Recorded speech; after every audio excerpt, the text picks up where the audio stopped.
Namo Amida Butsu. Good morning indeed. Good afternoon. Good evening.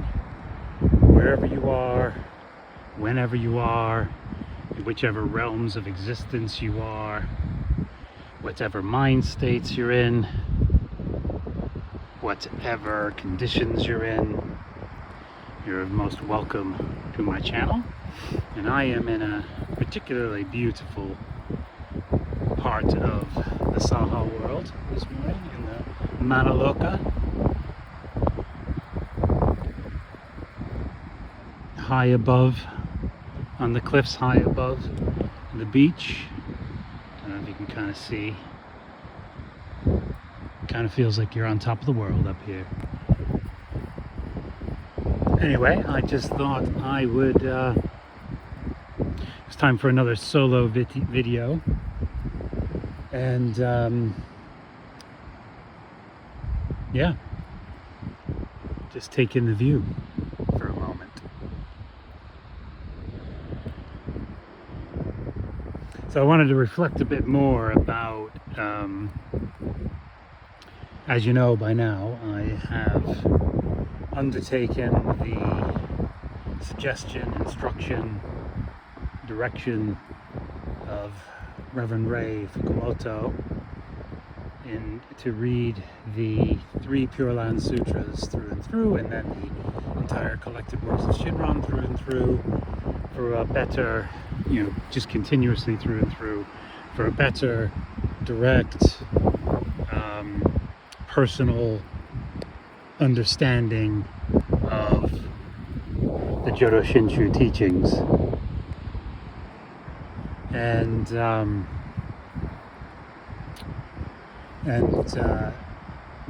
reason I was doing that, as you also probably know by now, is because I've kind of reached that point where I'm hitting the wall again I was hitting the wall again with the teachings. Although it's quite this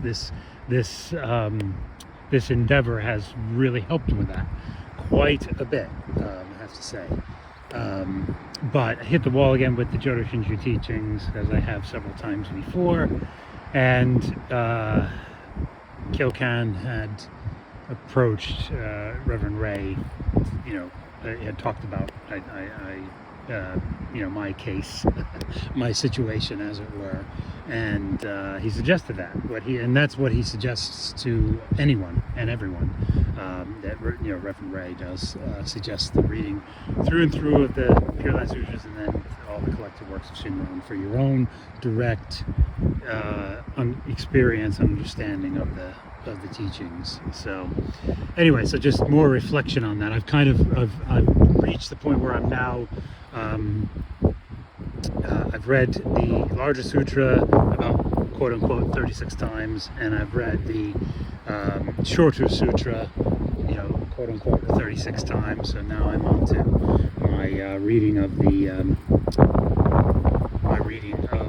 Contemplation Sutra, the Visualization Sutra, and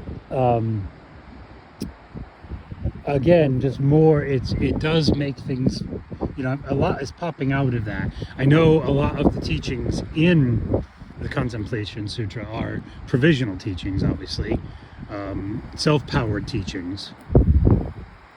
But when I look at it from the perspective of other power, I see that Amitabha's doing has done all those practices for us, and is doing all those practices for us, all the visualizations for us, all those practices for us, in the correct way, as it says, the correct way of visualizing, the correct way of understanding, the correct way, all of that, that it refers to in the Contemplation Sutra. Amitabha is doing that for us in his mind that he's giving us, that's here right now, in this moment, right here, overlooking this whole vastness of the mind stream, which is what this is. It's a real realm, but it's the mind stream. This is how we see it. This is how I see it. This is the collective result of our deluded mind streams, our klesha filled mind streams, our collective karma, our collective defilements. It's quite beautiful, though, I have to say. But right here and now, infused in this, not infused, but here present in this is Amita's mind being projected to us. Amita's light that's more brilliant than this amazing sun right now, is through this whole mind stream. This whole thing is the mind stream, is the mind, and Amitabha's mind is here, is being projected to us, is being given to us right now, right here. And so his mind is doing all the practices for us. His mind is giving us everything we need to go to his Pure Land. So I kind of like, when I'm reading the Contemplation Sutra, I see Amitabha has already done that for us as Dharmakara Bodhisattva, and is doing it for us in giving us his mind.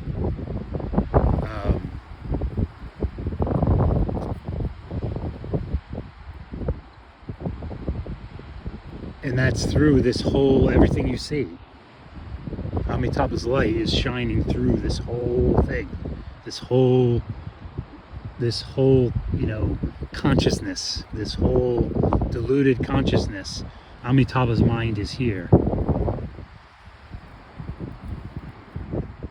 And that's one of the things that came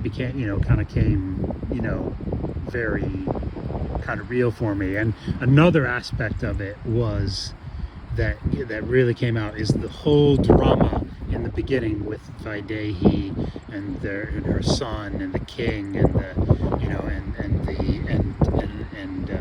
Shakyamuni coming to see her, and first sending a couple of his I think arhats to a couple of his his accomplished arhats, disciples, what have you, to them. That whole drama of the family really stood out to me this time, like it never has before. It's never occurred to me that though all that drama that's our lives. That's kind of, it's very, like, for me, I related. I was like, all the both, they're all kind of responsible for it, individually and together, for the problems of their family. And even with Vaidehi, when she was even crying out to the Buddha to help her visualize that land. I don't want to see this horrible, what horrible karmic. She says at one point, something like along the lines of, what horrible karmic causes have I created in past lives that I would have such a son? And it's like that denial, that such a bamboo denial. It's such a not a bamboo denial, but such a ignorant being denial. She's just not even saying how she's responsible for it in this life. Like how with what she tried to do to her son. What the king and she tried to do to her son. Like in this life, she's talking about past life. She's not even taking responsibility for this life. And that's so classic sentient being, human being behavior. Like we can see parts of it, like in the past, but we won't look at we won't look the whole way to see, well, actually, there's quite a lot I did in this lifetime too that brought me to this sorry state of affairs. And I really kind of related to that. It takes a long while. Even in her desperation, she still wasn't fully there. She wasn't there to see that. She didn't say that. She didn't really take responsibility for the present. She acknowledged the past karma, but not like what they did to her son when he was born. What she and the king did, or tried to do. So anyway, that really stood out. Like it just never kind of occurred to me or stood out before, and just so much in her desperation when she's just saying, I've had enough of this world. I've had enough of evil beings and this evil talk and evil words and this horrible life and all this family bleep, this freaking family shit. Do you know what I mean? And this whole crap, I'm done with it. Like, I so related for the first time. It just never hit me like that before, like it did this time, ever. And so that just was very strongly kind of hit me over the head,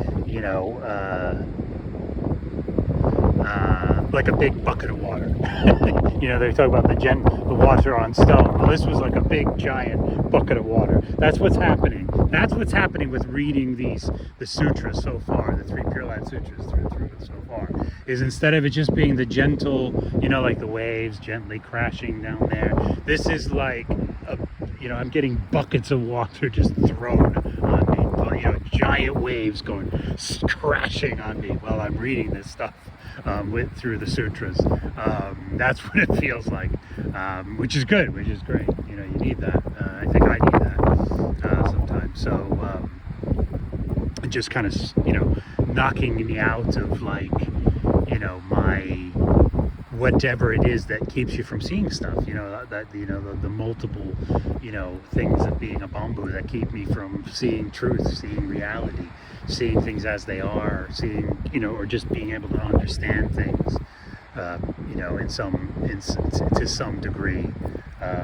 Anyway, so yeah, it's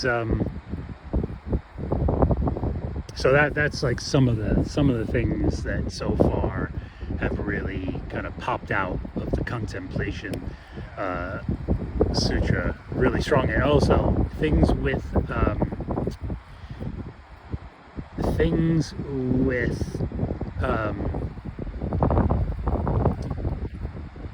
the whole idea that she's wanting to visualize that land and see the Buddha before her, see the Amitabha before her, and it's like it just hit me that, well, actually in a way with Shakyamuni coming to her himself, she is. There was something in the way that all happened that really kind of, for the first time, that stood out to me. It was like, well, actually Shakyamuni himself is a Nirmanakaya Buddha of Amitabha. So in a way she's seeing him, she is seeing him there and then and now. And that there was another aspect to that too, that well, the whole oh yeah, when Shakyamuni before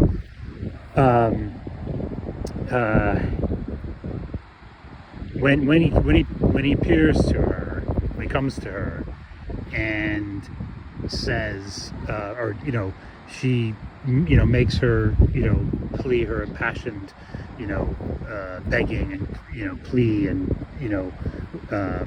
request, a desperate request for the aid of Shakyamuni to be able to visualize that land. And there's a point where, I can't remember exactly where in this whole kind of part of the sutra, that Shakyamuni his light shines, and a great light emits from him, shining over all the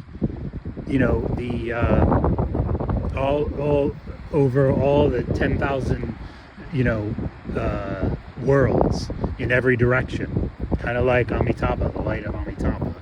But there's that highlighting of, okay, this is the way the samsara is. Like it's subtle, but it's there. It's kind of like reminding you again, this is what samsara is. I'm shining the light on samsaric existence for you. And now contrast that to what you're about to see in how I describe and teach you to visualize the sutra. That also came out to me of that moment. And then the other thing that hit me too, occurred to me, was when she's requesting for herself, she's really like down to that, as honest as she could be with herself and the Buddha about her karmic situation, and just bringing that, and expressing that, and making that request of him. At some point, just that, her request somehow for herself, at some point Shakyamuni emits different colored rays of light that reach the mind of her husband, of the king, and who at that moment is able to make just the natural progression right to non-retrogression, I think, is how it's kind of described. And when he was kneeling and meditating, something like that. And it's just like, wow, that wasn't even, the king wasn't even, the king had asked Shakyamuni to just send his two of the arhats, but during Vaidehi's request for herself, that happened. So that was something really that stood out to me, that somehow it's not just about us. It is about, teachings for me alone. Yes, do you know what I mean? And we're, selfish bamboo beings, but there's something in our reaching out, that in our taking refuge in Amida Buddha, that goes beyond us somehow. That stood out. I'm not sure if I'm explaining that quite right, but there's something in us reaching out. It has consequences through the whole mind stream. Through the whole. It has other ripples, other effects. It seems like to me. I could be completely wrong about that, so I'm going to discuss that with Kilken. But that was another thing that came out really strongly so far in my readings of it. I've been through it probably a handful of times. I'm gonna, I keep re-listening, rewinding, going back, and to make sure I'm absorbing, because I'll lose track while I'm listening, or I'll lose track while I'm reading, and so on and so forth. But yeah, I just wanted to kind of reflect on that. That bit of things so far. Look at that, the rain over there. It's really beautiful. And the sun shining through the mist and the rain.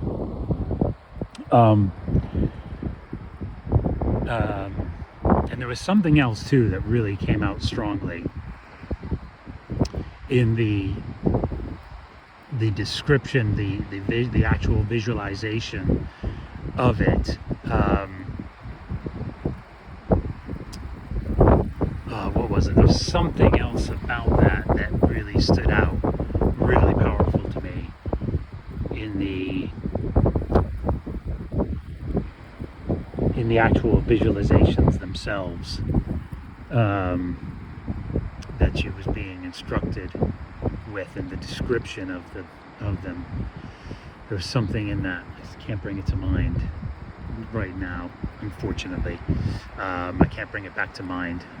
Hopefully I'll think of it when I speak to Kilcan again. But it was just something about that hit me in a stronger way than the other descriptions in the other sutras. There was something. It's kind of, well, in a broader way, it's kind of like the shorter sutra. I don't know if you remember, if people know of or remember the show Echoes on NPR radio. It was like a new age with John D. Liberto. And that's what I felt like when I was listening to the shorter sutra, the smaller sutra, and the description of the Pure Land there. That's what it felt like. You're listening to Echoes. I'm John D. Liberto, and you're listening to, you're hearing, he used to say, I'm John D. Liberto, and you're hearing Echoes. And that's what it felt like, and you'd hear the amazing, lovely new age music, and that's kind of like an analogy for it. Whereas listening to the Contemplation Sutra, it feels like I'm Stephen Hill, and you're listening to Hearts of Space, the original program. I think that's an older program than Echoes. It was space music. It was the original ambient music. They call it ambient music now, but this was like the original from the 70s and 80s ambient music. That Hearts of Space, and it was even more. The music there wasn't just. It was new age, but it was space music. It was very expansive music. It was always really expansive music, not just the new age music that that would be played on Echoes. It was much more expansive, and so that's what it feels like when I'm listening to it. The Contemplation Sutra. It feels like I'm Stephen Hill, and you're listening to Hearts of Space. Yeah. Anyway, I don't know if anybody remembers that. Look it up on YouTube, and you'll see what I mean. I know there's at least one video that's fairly lengthy of Hearts of Space that is over a number of years. It's just different broadcasts, snippets of different broadcasts, and you'll see that. And also John Lee Liberto is all over YouTube. There's clips of him and Echoes on YouTube. So listen to that to get the idea. But that's what it's like analogous to me, those two. But anyway, well, that's as much as I can kind of recall at the moment. I can't recall there was something else, like I said, about that really hit me very powerfully about the visualization, the actual visualization of the that was being given to Vaidehi. There's be an instruction to that, making sure I don't fall over. I'm going to start heading back and take you with me on my journey, both figuratively and literally. So that's what my channel's about. Figuratively going through my journey with me in Jodo Shinshu, and sometimes quite literally going on a journey with me. Some of my videos, but anyway, so yeah. So I just want to say there's so much, this is one other thing I wanted to say about the Contemplation Sutra. I've never read that one as much as I have the other two.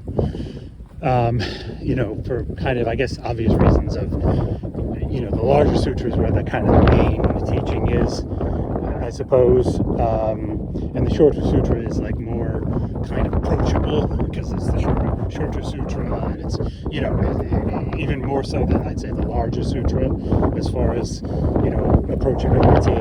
And then every now and again I have read or listened to the Contemplation Sutra, but just not as much. And I think it's because of the whole, that's a self-power kind of thing, and it just never, I don't know, I just never, I just wouldn't read that as much as the other two, or wouldn't dip into that one as much as the other two. And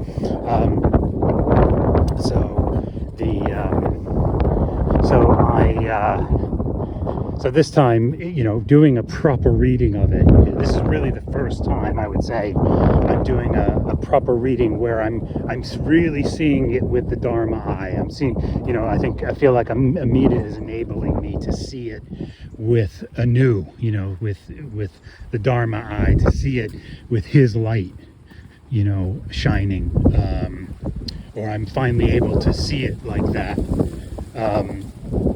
At this point, that's also something very strongly coming through with all this. I just have a different perspective, definitely a different perspective, or ability to kind of, absorb it. Thank you. Or a different ability to kind of absorb it, and all three sutras really, but again, in particular the Contemplation Sutra, I'm just seeing it from a vantage point. So I'm trying to say that I've never seen it before. Again, like I say, enabled, I think, by Amida's light. And just seeing it through the eyes of, kind of seeing it from the vantage point of other power. You know, though the instruction and the practice that is talking about is definitely self-power, I'm seeing that teaching through the eyes of kind of other power, seeing it from the vantage point of other power, and that how Amitabha does this practice, did this practice, and you know, came up with this practice, and gives this practice, and does this practice for us as we speak. There's no way we could do it as a bamboo. There's no way we could do that. It's just not possible. It just, you know, that's what, you know, that's the other flip side of it, you know, is seeing it from the other power, just driving home how impossible it is for us bamboo to do that kind of practice. How just completely impossible it would be for me to do. It's just not, like, the extent of it, the ability to focus of it, the ability to see all those things and precisely as they're meant to be seen, and sustain all that and stay in that samadhi with it. And do you know what I mean? It's just like, no, there's just no way. There's no possible way. So that's the other kind of side of it, is seeing the bamboo kind of side of it, the bamboo, limitations, kind of like that contrast, like I said in the beginning, where Shakyamuni shines the light on the 10,000 worlds in all directions, of the samsaric worlds, and then it comes back to his head, and then you see then it gives you the description of the Pure Land. The contrast between the samsaric worlds and the Pure Land, is the same as like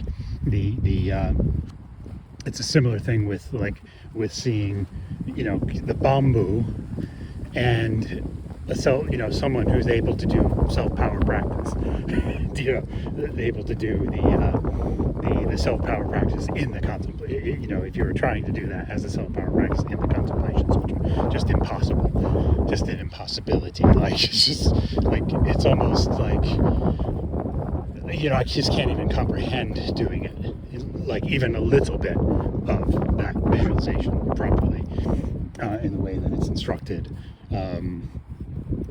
So I think that's that. Like, there was, like I said, that one other thing. Hopefully that will come out. That one other thing I'll remember when I discuss it again, or while I read through it again, and I discuss it with Kyokan. But that is it for now. So I'll just say some Nembutsu, Namo Mirabutsu, Namo Mirabutsu, Namo Mirabutsu, Nama Nama Nama.